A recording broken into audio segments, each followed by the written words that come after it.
Welcome, everybody. We're here with Mark Stross. Mark Stross is a really good friend of mine. He's known as America's technologist. This man is a guru in all things digital. We're super happy to have him with us here today. We're going to talk about internet safety tips for children, for your family, what you need to know to safeguard your loved ones in this digital age. Mark, welcome, and thank you so much for being here. Thank you, Kim. I am very grateful to be able to be with you tonight for so many reasons. If I may share, Kim, I mean, this is the week where, after 3 years of effort, my first book goes on sale, pre-sales at Amazon, and I'm super excited about that.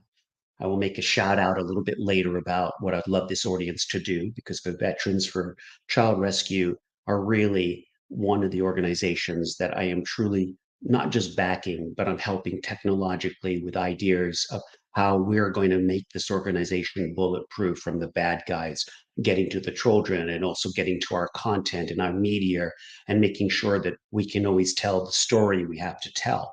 So I'm so excited about that. I got to hear for the very first time my first audio recording of the book from a actor reading my book. That was surreal. That was an absolutely cool first day event. And it's weird when you hear your own words read by someone else. They actually change. And then you start to listen to your words and you start to hear them.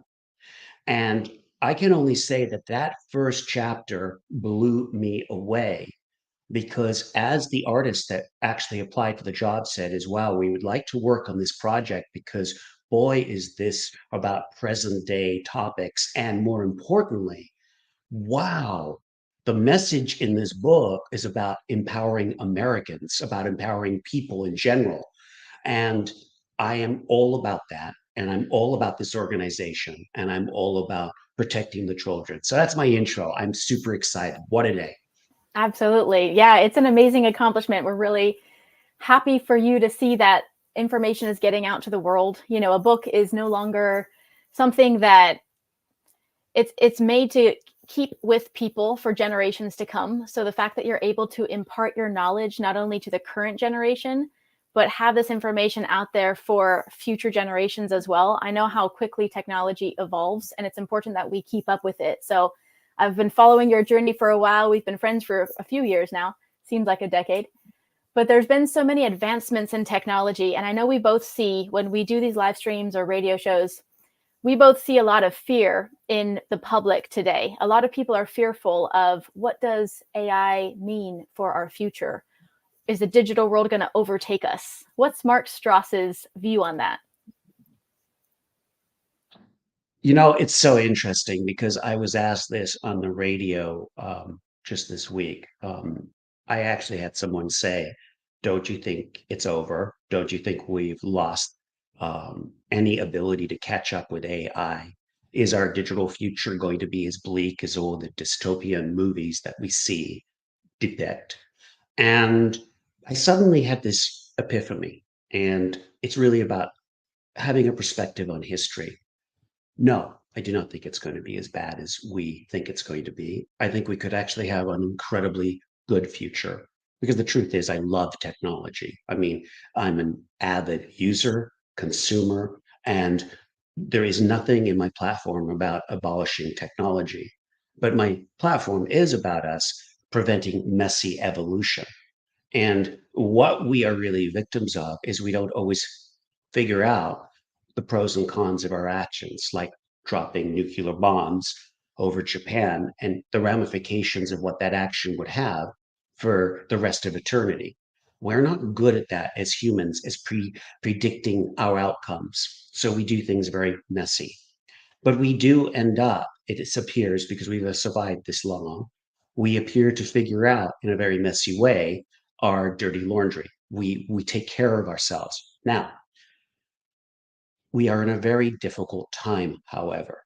We're in a time where artificial intelligence will replace jobs.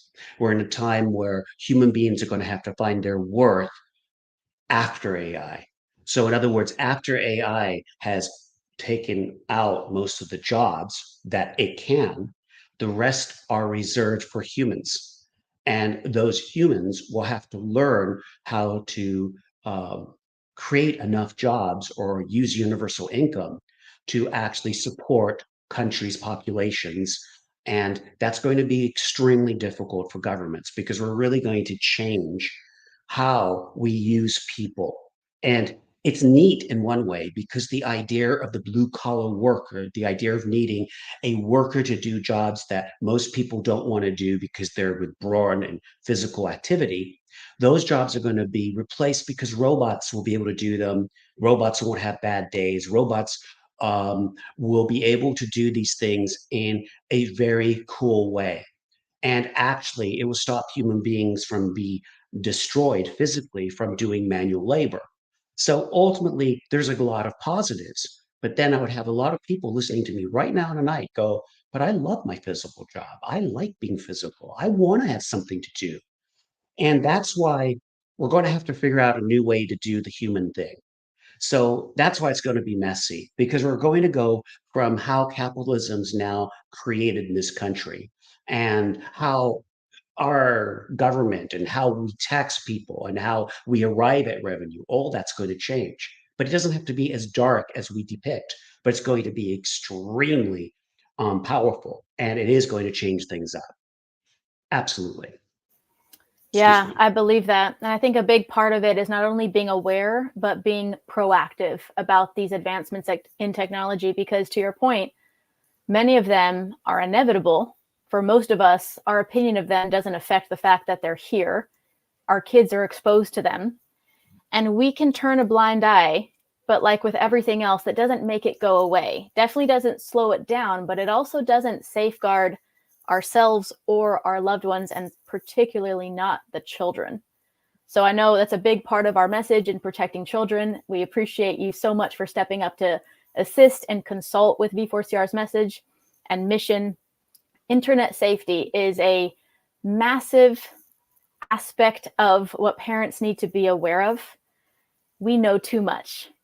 And you've said yourself, you've identified so many things that you, as a technologist, as an expert, as one of, if not the leading expert in America when it comes to technology, you've identified things that have been hard for you to navigate yourself and your family.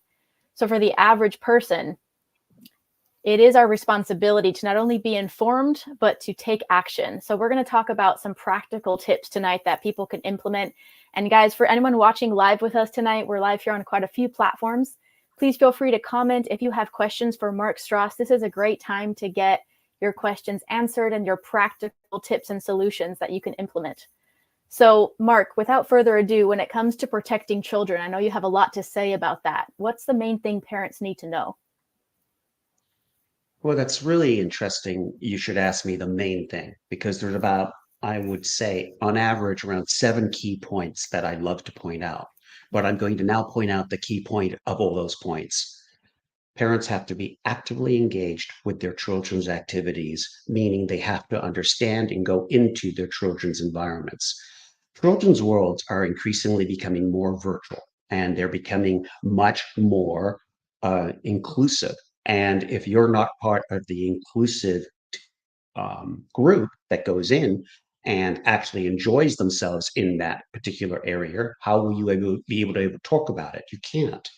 So one thing that I stress with parents is it was very helpful if instead of you complaining about, for example, a child on social media too long and you want them not to be on social media, why don't you go into their social media feeds, actually see what they're doing, participate with them a little bit, get to know what really makes them happy. Because when you know what is making your kids not follow your rules, and when you know what is exciting your kids, then you can have productive conversations and you don't sound like a nagging parent because you're informed. And too often, especially since I've been writing the book for 3 years, I've had this question over and over again. Well, how do I stop my kid being on TikTok? How do I do this? How do I do that? Have you ever been on TikTok? No. Do you know what they're up against? No. Well, would it be helpful if you started a dialogue with them?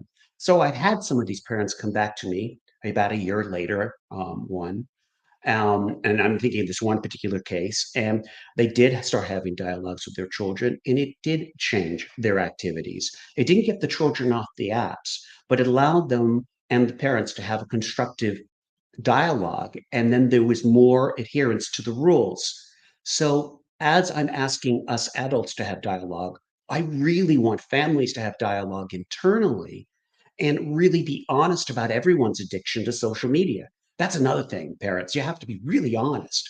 You're as addicted as your kids. I mean, if we don't admit our addiction, are we not just being a little bit hypocritical? Kids, off the device.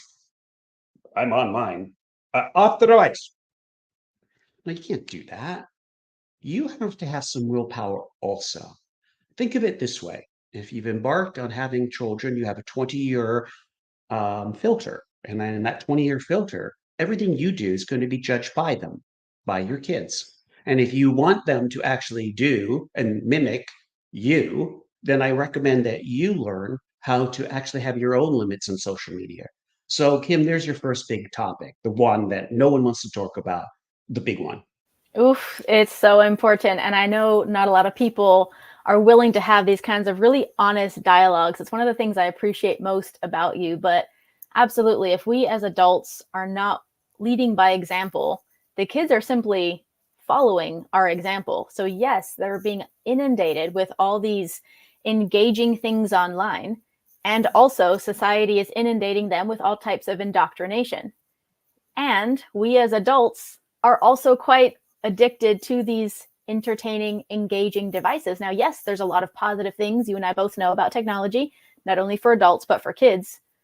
But to your point, what kind of example are we setting, and how can we expect our children to do something differently than us? Oof, it's such a good point. We have a question in the comments. I'm not sure, are you familiar with Roblox? Roblox is a children's game. We get a lot of questions about it, and someone in the comments, I can't say the full word, but do you think Roblox has been infiltrated with predators? Is it a predatory app, in your opinion, for children? Unfortunately, every children's software program app that has chat in it seems to have been at some point infiltrated by some bad actor. It is sick. I don't want to specifically claim against the one software house that they haven't done a good job, because I've watched and I've been on media enough, but the technology media looking at these issues, and I know they're all fighting them. The problem with a lot of these outfits is that they do not have the manpower and the ability to actually do enough governance inside the chat rooms that they set up for the kids to actually play together. And when they're playing together, this means you create a game, the chat room's created in the game. So you're actually providing an interactive game. You start chatting with children, and there's a predator that's playing the game with the children that's lied, got in because completely lied about how old they are and etc. And then they start being a predator inside the game. That's a little hard because it's very hard for the game manufacturers, the person's following all the rules until they're not, to know. So the technologies that are needed, but then you see, this is the problem. The technology that we need is incredibly snoopy. You need a technology that's going to be watching the game world at all times and polices it. And as soon as bad things occur, things can occur. But then you have one more issue. Kids have a tremendous ability to mimic us. So therefore, their profanity and things they say in these chat rooms, and they could be completely innocent, sometimes are completely innocent, not innocent in what they're saying, but they're not the predators. They're just kids playing around. So are you going to ban them all for bad behavior? And then the game will then lose its credibility with the gaming audience because the kids can't have fun in the game. So from my perspective, this is again why you, as the parent, or i.e., talking to parents or advising people, needs to really recommend that parent needs to go into the game world, check out the actual chat room your child's in, because some chat rooms are great, and some of these games have the best team play, and it teaches your child how to be involved with other people and how to win a game and how to be with a team and a group, etc., etc. but there are other chat rooms where your kids are being exposed to horrible things. And I'm going to tell you this, it's not up to the game any longer. It's up to us, the parents, being a little bit more old fashioned and a little bit more snoopy and going into those chat rooms. So I hope I'm trying to give you guys a fair answer because it's a very difficult problem. Yep, absolutely. Very balanced answer, which I always appreciate. And just to highlight everything you said, it's not that we're calling out specific apps, but yes, there are certain apps we've identified that are more predatory that we, as you know, Veterans for Child Rescue has a list of what we call red flag apps. These are apps that we've identified excessive predation. No predation is okay, but certain apps are failing to protect children. Some of these apps, many of these apps, realize these are not dark web apps. These are not even dating apps. These lists of apps that we have on our website called red flag apps, many of them are what some of our undercover decoys use in our counter trafficking operations. So, like any kid can do, we download them from the App Store and we set up a profile with a kid looking face and we get inundated with predators. So, if you guys want to know what apps we absolutely beg you to not have on your child's phone, we have a whole list called red flag apps. On Veterans for Child Rescue, we have a whole section on internet safety. But my point being, yes, certain ones seem to be more concerning than others, but we have to realize what's behind the majority of this entertainment. It's not necessarily even set up nefariously by the app designers, creators, companies. It's that predators are strategic and they will find a way to infiltrate spaces that attract children. Now, the modern day version of a creep at a playground might be a creep on the internet stalking children on these apps. So, to Mark's point, yes, there are certain apps that if I were a parent, and I'm not, I would not want my child to have a smartphone. I would definitely not allow my child to use any of the apps listed on our red flag apps list. However, it's up to the parent to enforce those boundaries and guidelines. So we can't necessarily blame the technology or Satan and society if we're not doing our part to enforce the rules and guidelines to protect our kids. Someone in the You comments is know, saying, um, recently, go ahead. Byron says, predators are on the games, children are not aware, parents must monitor all apps. That is, if they really care. Absolutely. Yes, they do. And this is the other thing about this. And I just want to say this. It's insane to me that in America today, if I brought up, and I actually did a radio show this morning, and it was very interesting because immediately I brought up the fact that Senator Cruz and Senator Fetterman from Pennsylvania, which you know is the gentleman who had a stroke and he's been kind of controversial, and Cruz was very controversial, criticizing him when he got into the Senate because he felt that he was too impaired to be in the Senate. And then they've come together, actually, you know, two kind of enemies now came together for the children with a children's bill that would take the E-rate system that the federal government uses to actually give funds to schools for broadband is now asking that these schools not be able to allow apps and social media during school time. And it's not to ban any app, it's actually to keep kids focused on schoolwork. So in Texas, for example, they have now started to use cell phone blockers to block data from cell phones going into schools. And you have to use the school Wi-Fi, which is free, but it's blocked from bad apps and bad players. So when I talked about this, one of the people that I was on the air with said, no, no, no, no. That's unacceptable. I don't want to have anything that interferes with my relationship and my kid. And then I just gently said, but you know, 30 years ago, we didn't have cell phones and we'd send our kids to school. And we made it the responsibility of the school to take care of our kids. And we didn't worry as parents where our kids were for 8 hours. So, guys, this is where it gets so tricky. There's a side to us that we become almost hyperactive parents, and we do not want to leave anything to chance. But yet we give these powerful supercomputers, if you want to rate them at the scale of a 1980 supercomputer, to our kids, then say, go at it. And by the way, I feel better as a parent because you're safe now. You're not safe because ultimately, and this is, of course, number two on my list, how much is the loss of innocence worth? I want that to really sink in. You give the phone for security, but your kids lose their innocence.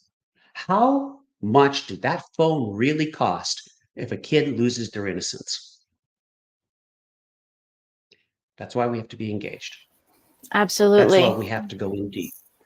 Very valid point. I think we also need to update our way of thinking because, yes, the old ways, the old days, we can pretend like those still apply, but technology didn't exist when they wrote the Constitution. In the same way that Nope. we have age limits and minimums on cigarettes and alcohols and other things that are harmful for children, technology is a whole other game. So I don't think anyone listening wants more government involvement in anything. Like I'm going to speak for myself. Like, no, thank you to any more in our personal kids when it comes to the playground of technology. It's not an even playing field. We want to talk about predation. Kids don't stand a chance, not only in general from predatory adults, but from these aggressive algorithms. You talk a lot in your book. I had the opportunity, you guys, to have an advanced copy of Mark's new book. It's called It's called Killer Tech and the Drive to Save Humanity. It's a really good read, even if you're not a techie person. It's very good information, very practical, and it also talks kind of theoretically about the concept so that you understand it. Anyway, I highly recommend it. His book is actually available for pre-order on his website. So I got an advanced copy. And I know you talk a lot in your book, Mark, about the army of programmers, the people that are spending millions of dollars finding ways to keep us glued to those devices. So this is a story from the book. It involves my son and myself. In fact, my son has allowed me to print the story as long as I gave him a good ending, which he now has. And I'm pleased to tell you that his struggle became also a struggle for the whole family. And yet it was dad that self-inflicted the struggle upon my child. So if I really want to be honest about this, is I made an assumption. I made an assumption that Mark and my son could actually have enough willpower to control our social media, and we could control what my son sees because he would turn it off when he was told to. There's only one little problem with that. When you have, for example, just at Meta or Facebook, 1,000 programmers dedicated. Actually, it was 2,000 programmers dedicated to cleaning up search, just dedicated to cleaning up search. I'm not even talking about how many people are working in algorithms. So when you have basically thousands of people working on one task, which was make eyeballs stick to the platform, make sure people don't leave the platform, make sure you keep swiping the videos. And you have thousands of people that are spending all of their life force to keep your eyeballs glued. They win. There is no way I have the tools and the willpower to completely negate the power of what they're trying to do because they've had psychiatrists, they've had doctors, they've had science, they've had statistics, they've had marketing research. They have done so much to figure out how to addict us.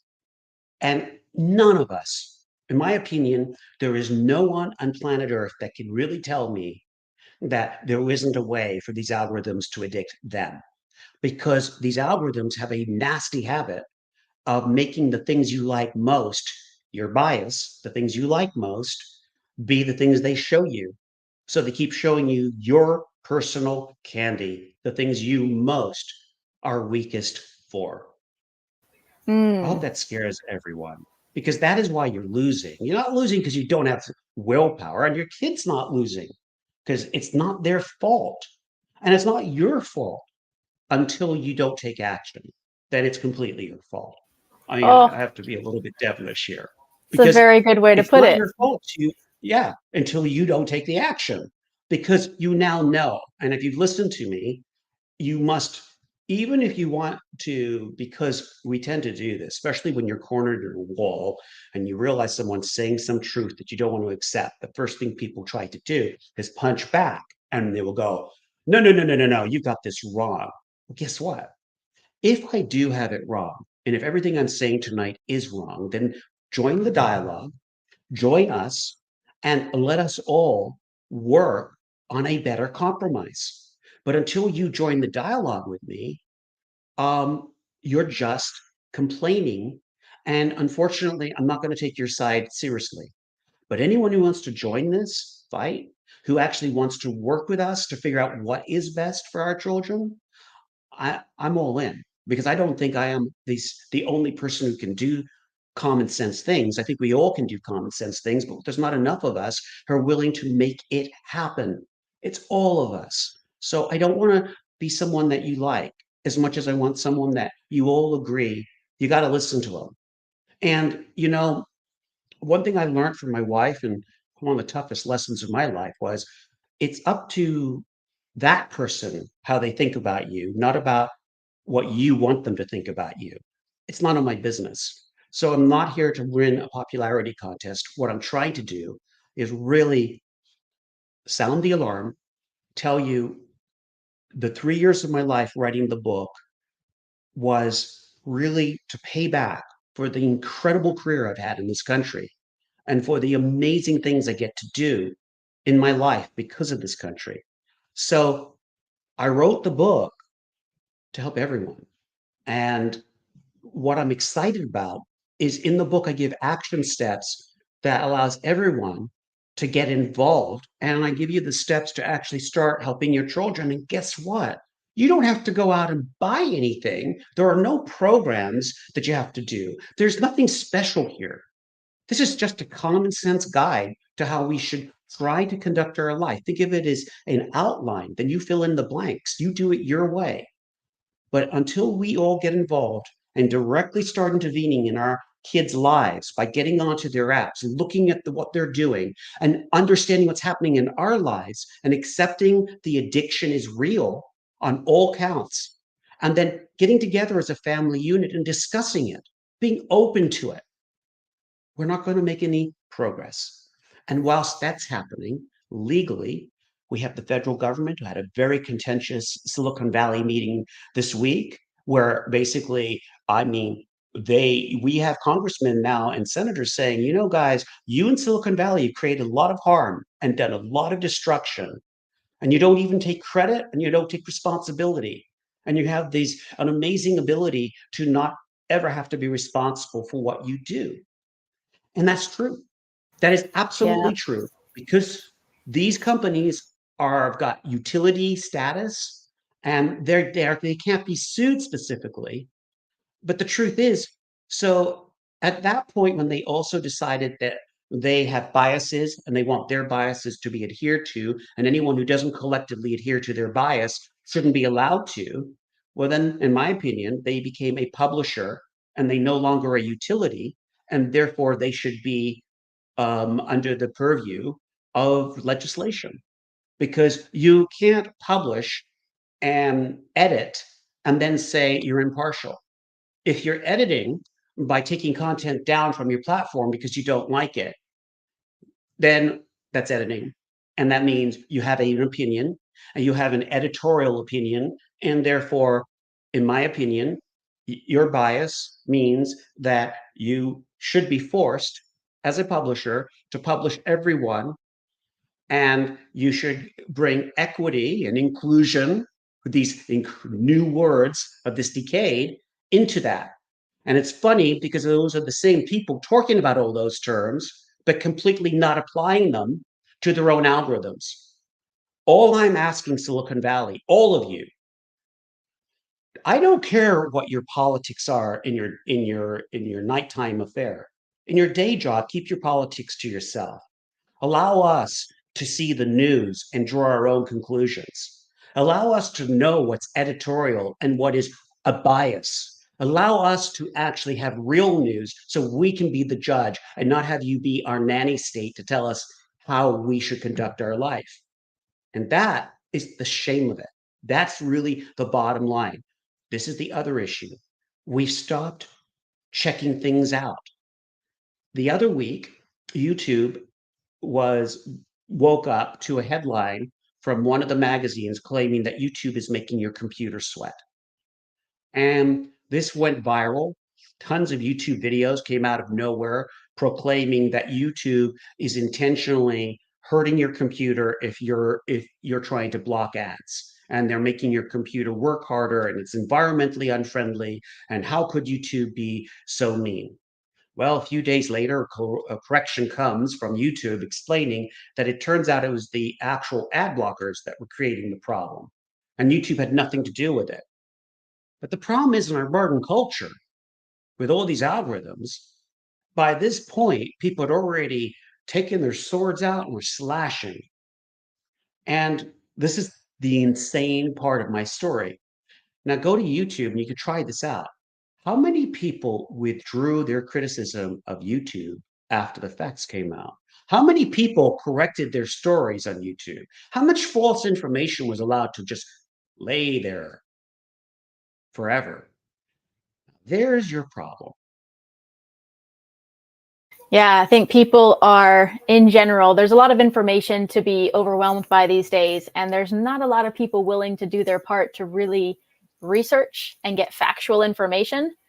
But to your point, drama is very popular. We know how clickbait works, where you get people to be mad or shake their fist and get emotional about something for the sake of engagement. Whether or not it's completely factual, whether or not their emotions are beneficial to the subject, whether or not they actually do anything to impact it, you get them to be emotionally involved, and they think that they're being upset about terrible things around the world or things that bad people are doing. People sort of get distracted or stop there sometimes, and that's unfortunate. And to your point, there's a lot of things we need to be aware about, but what's most important is also the willingness to take action and to lead by example, especially when it comes to protecting children. So we talked about a couple tips, and for those just joining us here, I'll repost. Tip number one was to be actively involved in your kids' world. I love how Mark says to really get into your kids' world, see what they're doing, see what their feed consists of, see who they're messaging, who they're talking to online. And the second one is to be honest about your tech addictions and to lead by example. So what are some more practical solutions that you would recommend for parents? I know your book is full of them, and I highly recommend that people pre-order the book because there's a lot of, it's a manual of how to protect yourself digitally.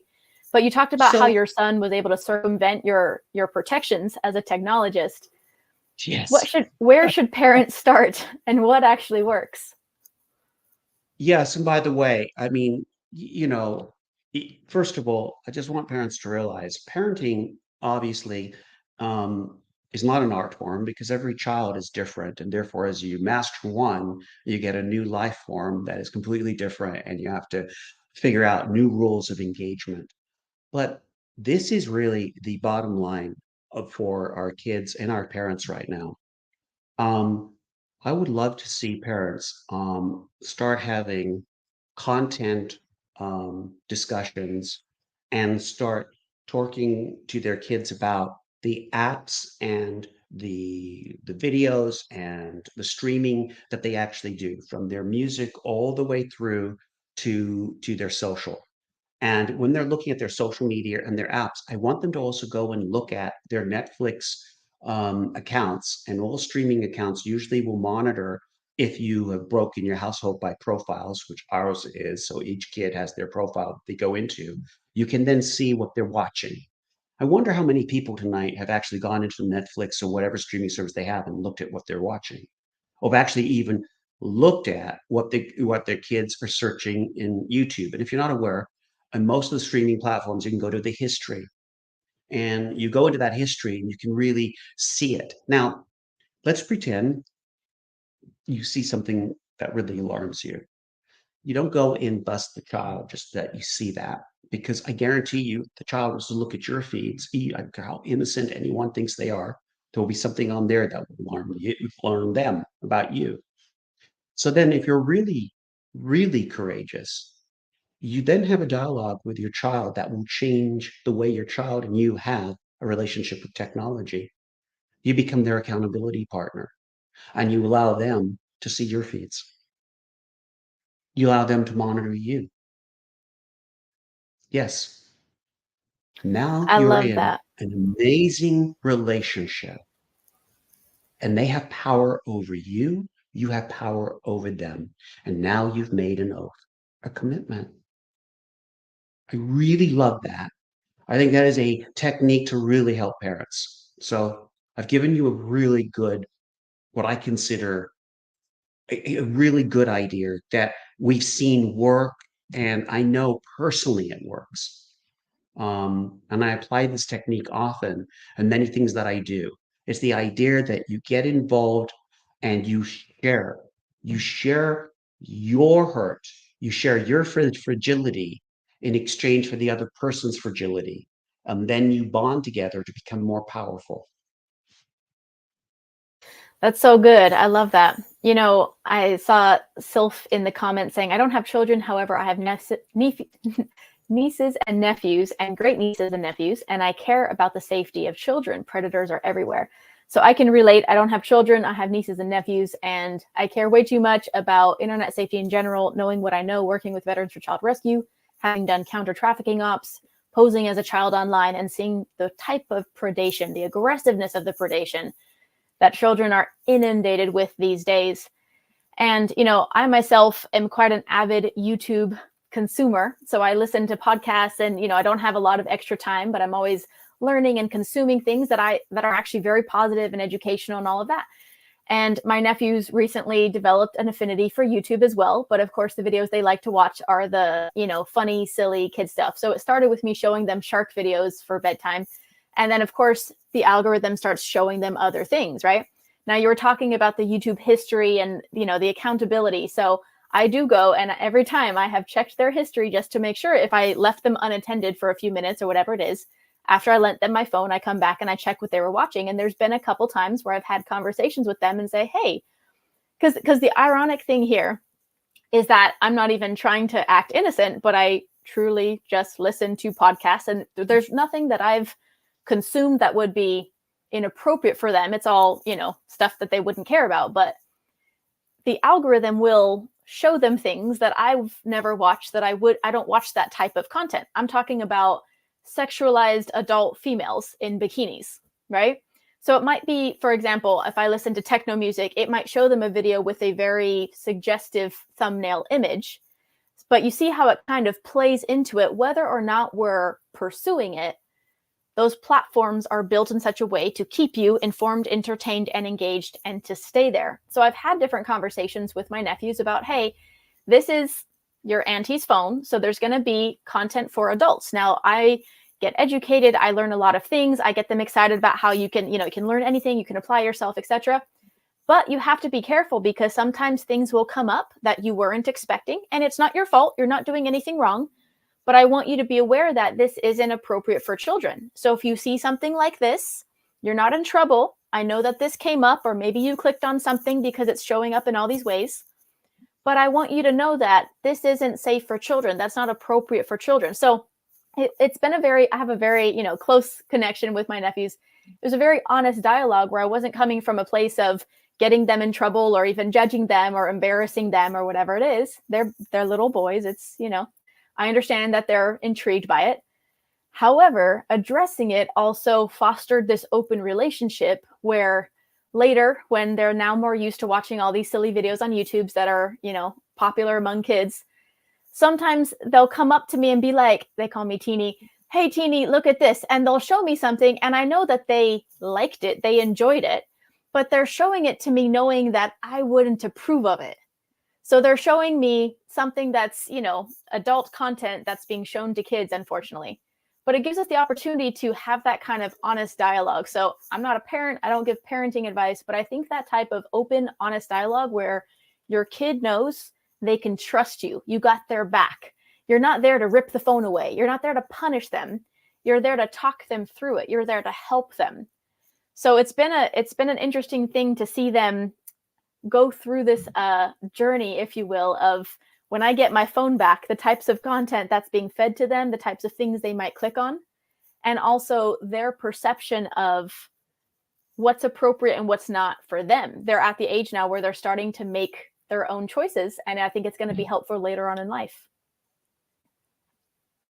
Kim, that's the point.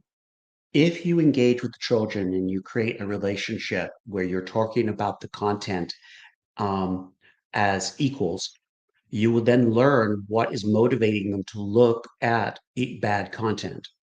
And if you start to see self-esteem issues or other issues with your children or with what they're choosing, you then at least now have an option to actually intervene.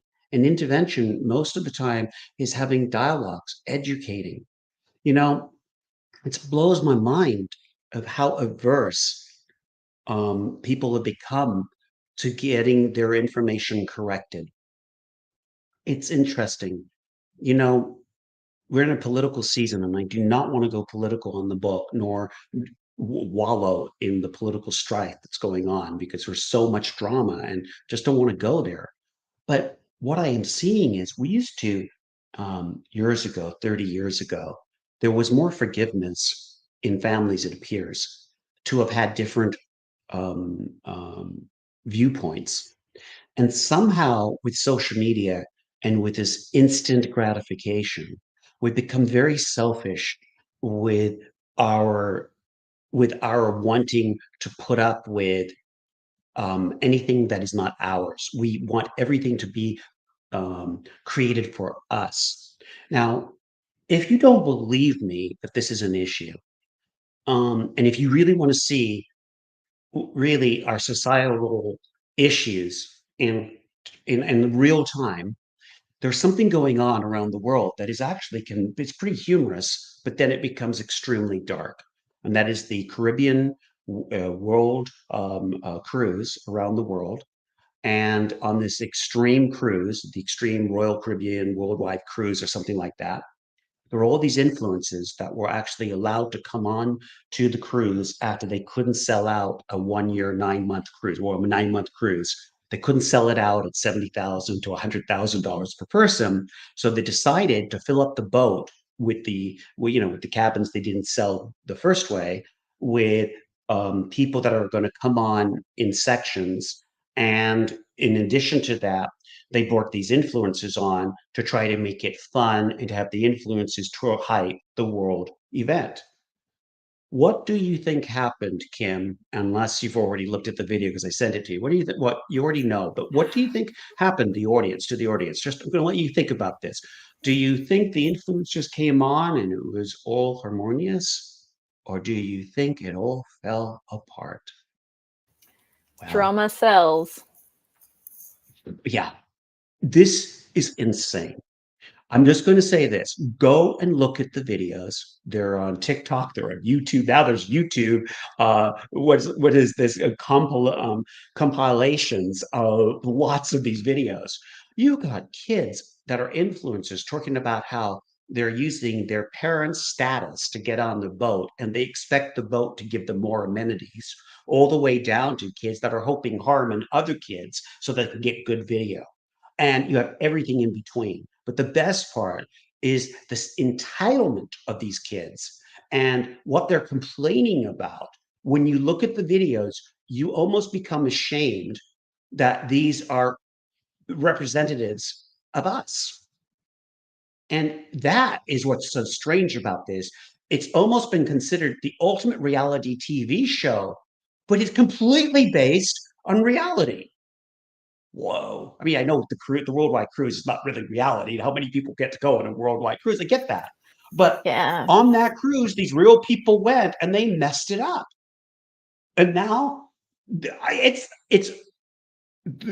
there's factions on the cruise ship. There's a Facebook group that won't let other cruisers in unless they fulfill requirements, and they're going at it. But they're also showing us what social media does. It's showing us how these influencers are in their bubbles. I don't think these influencers realize how they're coming across to other influencers until they go to the YouTube videos and see the combination of their efforts all together. I Yeah. mean, it's scary. It's What do scary. you You think, Kim? mentioned it's not the real world, but unfortunately, if kids are being inundated with that, if they're watching that and that's what's cool, that's what's influencing them, to them, they will model that behavior because that's what's seen as cool. I've seen this with my nephews where they watch YouTubers and they start to mimic them and they come up with these terms and words and I'm like, "Where did you get that from?"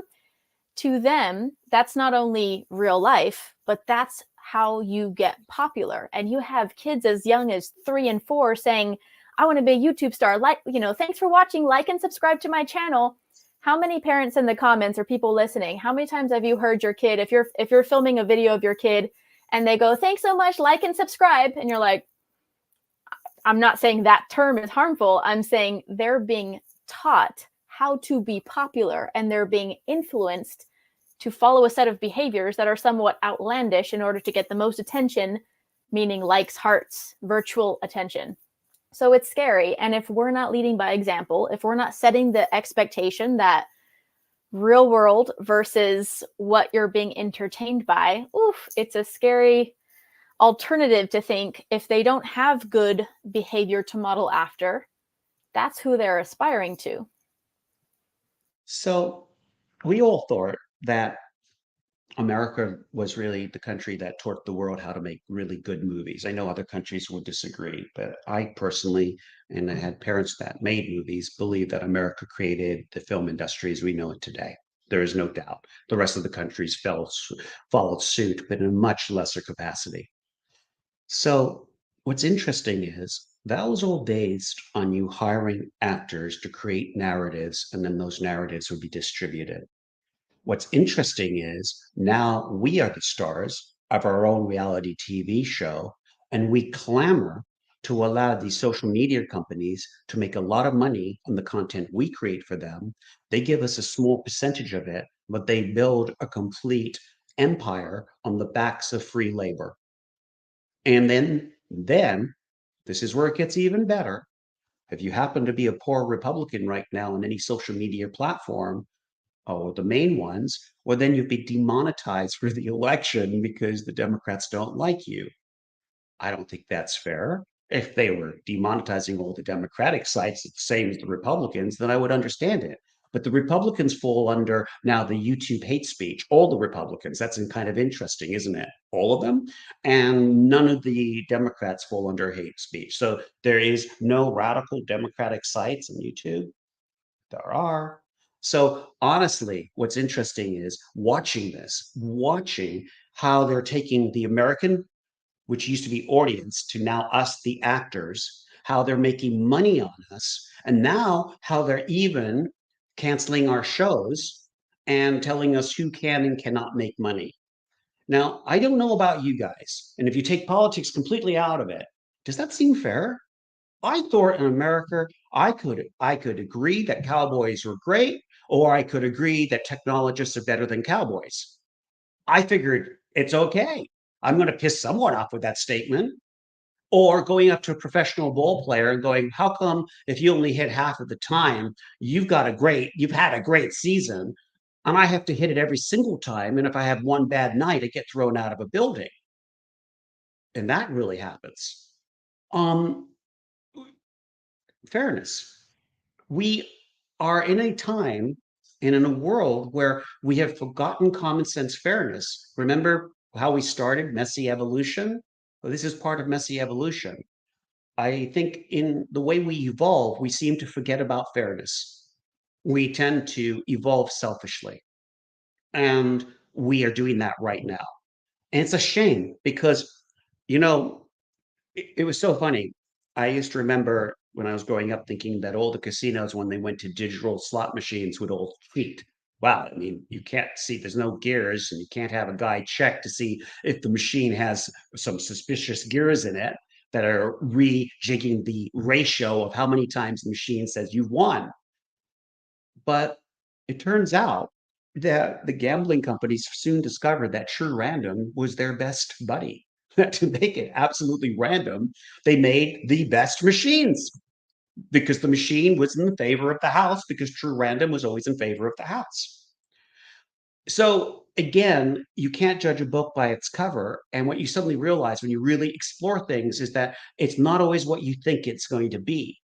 So for me, I think if we treated social media fairly, and if we actually allowed all the advertising revenue to come in on all sides, and we actually gave everyone a fair chance, A, these social media companies would continue to grow, and B, there would not be the discourse we have in the country right now.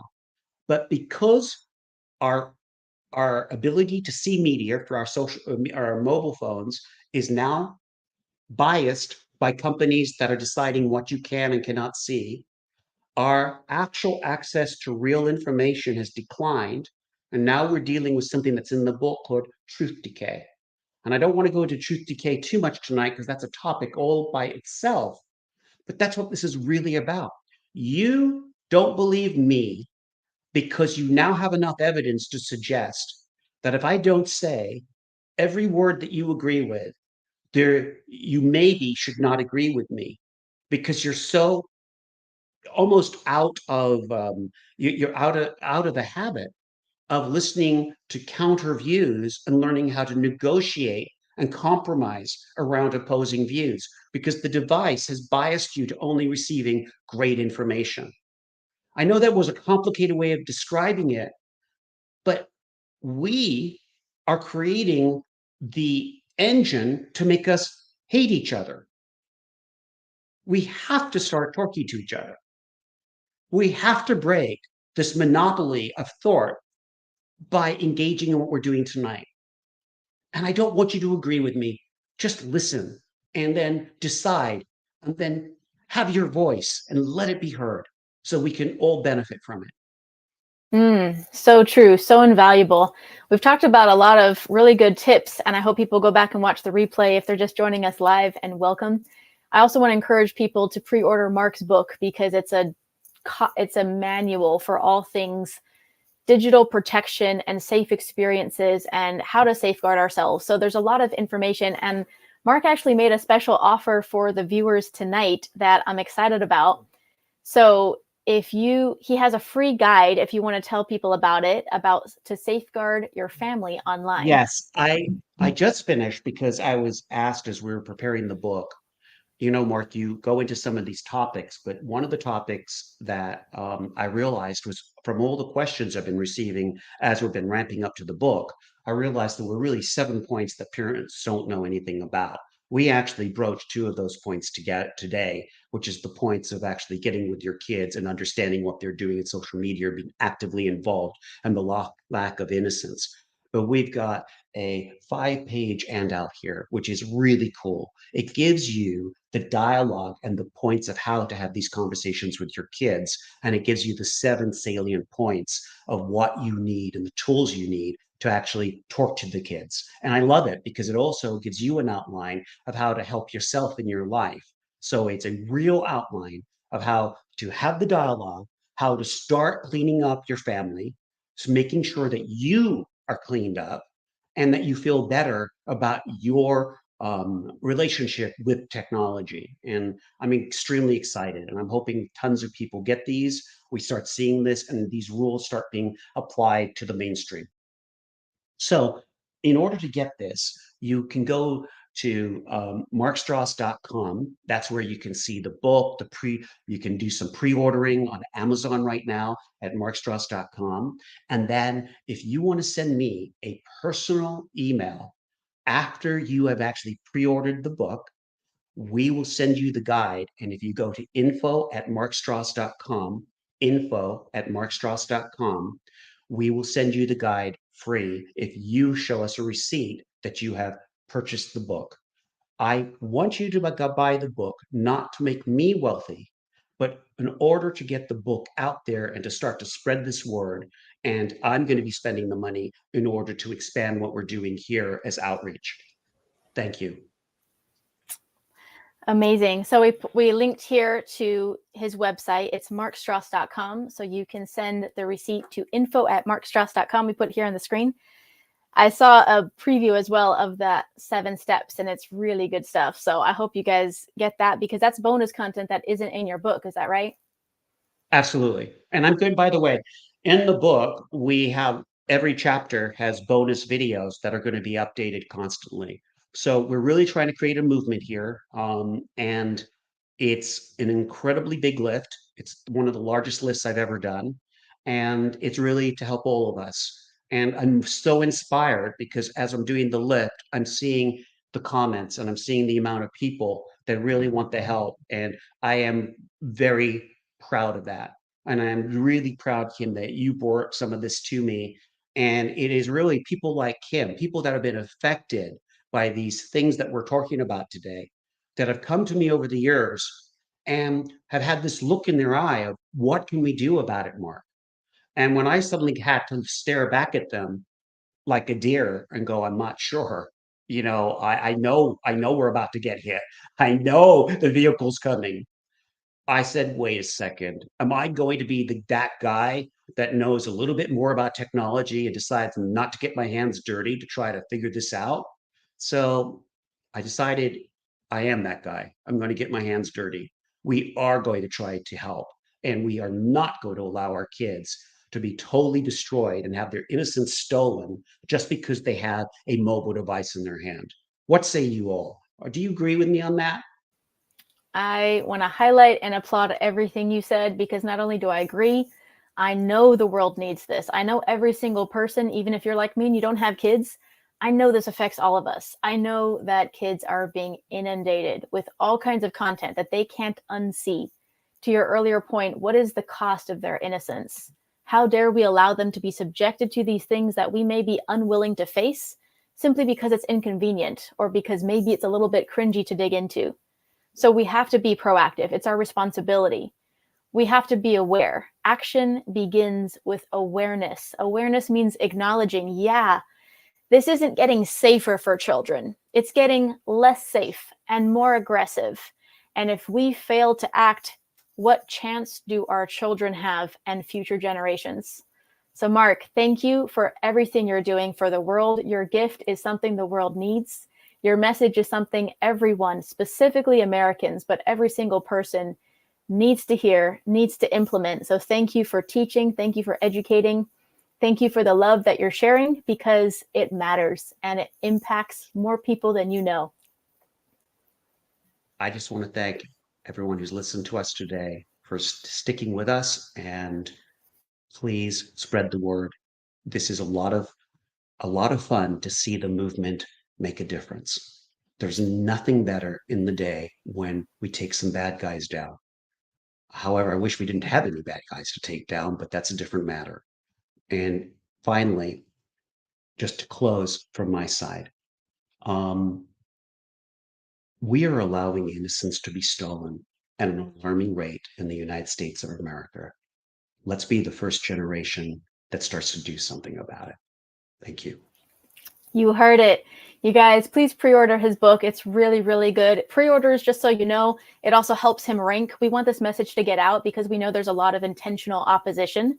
We know that not a lot of big tech companies want us to be aware of what's really going on. So pre-order it. It's going to come out March 1st. Is that right, Mark? So March it's going to 1st. ship to you Thank pretty you. soon. Yeah. So the wait's not too long. And if you pre-order it now and you send a copy of your receipt to the email info@markstross.com, you're going to get some exclusive content. It's a 7-step guide to protecting your family and your household. You need this information, guys. Thank you so much for listening. Thank you for taking action. And Mark, thank you again for putting this information out there to the world. We appreciate you. Thanks again, you Thank guys. you We all. will see you next time.